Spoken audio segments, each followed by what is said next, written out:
Halo semuanya, selamat datang di sesi bedah materi kita. Pernah nggak sih kalian lagi asyik scroll layar, terus melihat satu video pendek meledak sampai jutaan views, dan langsung mikir, itu mah hoki-hokian doang. Nah, buang jauh-jauh pikiran itu. Hari ini kita bakal bongkar tuntas mitos tersebut. Karena faktanya, jadi viral itu bukan soal keberuntungan acak guys. Ini tuh benar-benar sebuah sains, terstruktur, strategis, dan yang paling penting, bisa banget dipelajari dan diulang. Anggap aja pembahasan kali ini sebagai masterclass strategis khusus buat kalian, para kreator Gen Z dan milenial. Kita bakal kupas tuntas buku panduan pamungkas buat manfaatin kekuatan AI. Khususnya nih, gimana cara pakai teknik prompt yang benar buat naklukin algoritma tiga raksasa sosmed zaman now, TikTok, Instagram Reels, dan YouTube Shorts. Siap? Yo, kita mulai? Tapi sebelum kita masuk ke hal-hal teknis yang agak ribet, coba deh perhatiin angka gila yang satu ini, 50 miliar. Serius, laporan mencatat kalau YouTube Shorts itu ditonton lebih dari 50 miliar kali setiap harinya. Gila banget kan?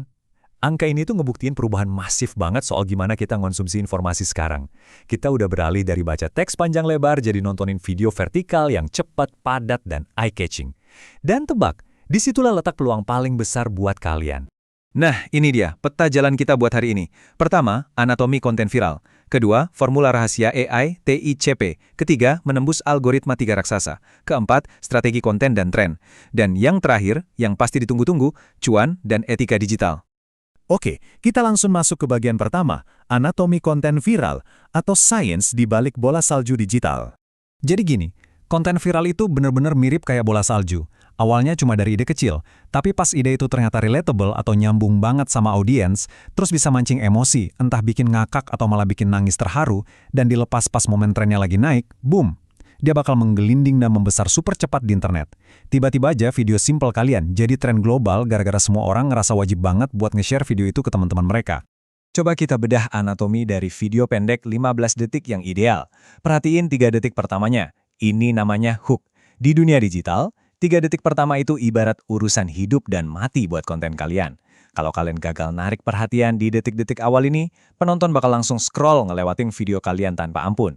Tapi kalau berhasil menahan mereka, lanjut ke tahap berikutnya. Bangun rasa penasaran mereka lewat konflik di detik ke-3 sampai ke-10.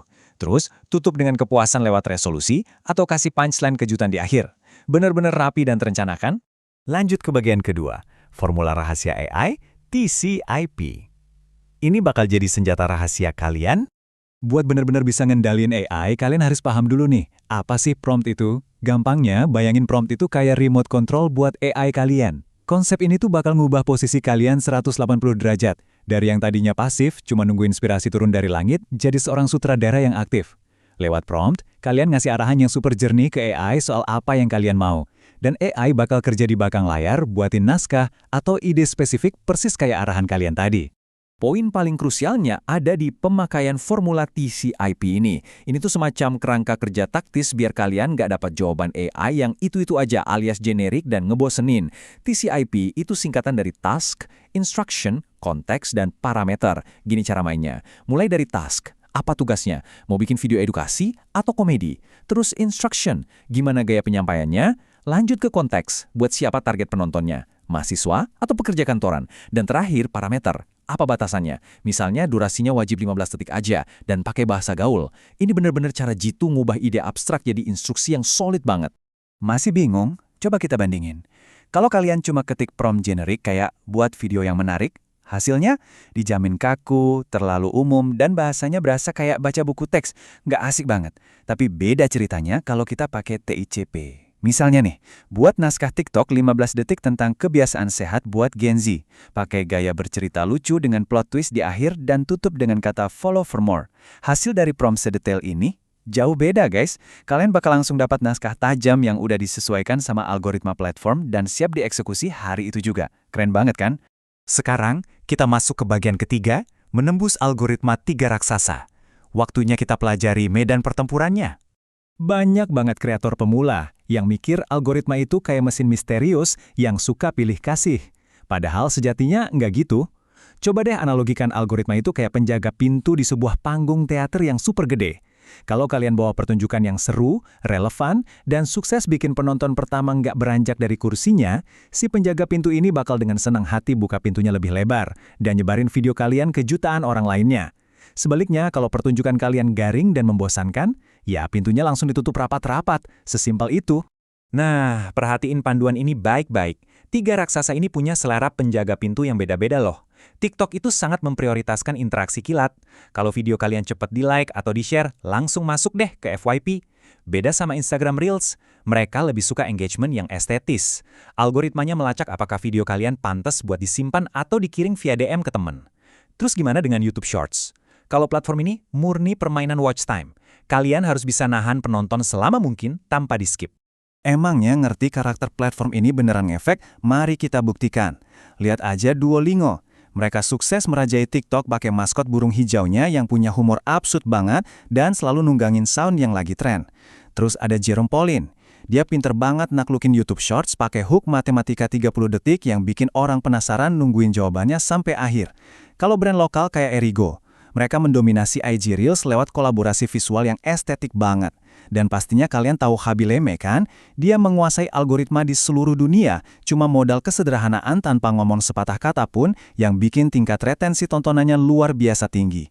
Kita lanjut ke bagian keempat, strategi konten dan tren. Gimana caranya kita ngendarain arus digital yang geraknya serba cepat ini? Tahukah kalian, kreator yang udah ngebiasain pakai AI generatif di alur kerja mereka, produktivitasnya tuh bisa meroket sampai 40%. Bayangin, 40%. Peningkatan terbesar ini paling kerasa di fase ideasi atau brainstorming yang biasanya nguras tenaga banget. Momen-momen di mana kita cuma bisa natap layar kosong sambil pusing nyari ide. Hari ini kontennya apa ya? Nah, dengan AI, fase yang melelahkan itu bisa dipangkas drastis. Ingat selalu, tren itu ibarat arus deras di sungai digital. Kalau konten kalian searah sama arus, kalian bakal melaju jauh lebih cepat tanpa perlu dorongan ekstra. Terus gimana cara nangkap polanya? Gampang. Pantengin terus halaman Explore atau FYP kalian. Follow akun-akun yang emang khusus ngurasi tren terbaru. Jangan ragu buat pakai alat analitik kayak Google Trends, dan yang nggak kalah penting, dengerin audiens kalian di kolom komentar. Begitu kalian dapat polanya, jadiin itu sebagai konteks di prompt TJIP kalian, dan biarin AI yang racikin strategi konten terbaik buat kalian. Akhirnya, kita sampai di bagian kelima, cuan dan etika digital. Hasil akhir dan aturan main yang wajib kita patuhi. Pasti dong, bisa viral itu ngebuka keran rezeki selebar-lebarnya. Dari kerjasama brand, program afiliasi, sampai monetisasi platform itu sendiri.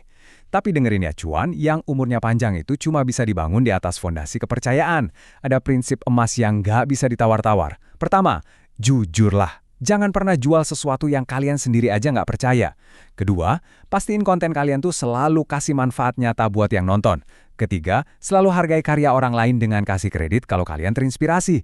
Dan yang terpenting, bersikaplah otentik, jadi diri sendiri. Milenial dan Gen Z itu punya radar alami buat ngebedain mana konten yang tulus dan mana yang cuma pura-pura. Jadi, pesan inti yang paling krusial dari semua obrolan kita hari ini adalah ini. AI itu asisten kalian, co-pilot kalian. Bukan autopilot yang bisa kalian lepas tangan gitu aja. AI emang hebat banget buat ngegenerate variasi hook, nyusun skrip dengan struktur yang rapi, dan nganalisis metrik tren secepat kilat. Tapi, AI itu nggak punya nyawa. Udah jadi tanggung jawab mutlak sang kreator buat nyuntikin empati, pengalaman personal, humor yang natural, dan rasa kemanusiaan yang pada akhirnya bakal meresonansi dan nempel di hati penonton di seberang layar. Yang akhirnya ngebawa kita ke satu tantangan terakhir ini. Kalian sekarang udah punya formula Tin CP, kalian udah punya senjata AI-nya, kalian juga udah ngerti medan pertempuran algoritma dari tiap platform dan gimana cara memonetisasinya dengan cara yang benar dan etis. Dengan semua wawasan strategis ini, apa sih dampak yang bakal kalian ciptain buat dunia di 15 detik video kalian berikutnya? Jangan biarin ide-ide brilian kalian menguap gitu aja. Terapin strateginya, berani bereksperimen, dan ciptain karya digital yang viral tapi juga bermakna. Terima kasih banyak udah nemenin saya di sesi bedah materi yang super seru ini, dan sampai jumpa di pembahasan selanjutnya. Teruslah berkarya,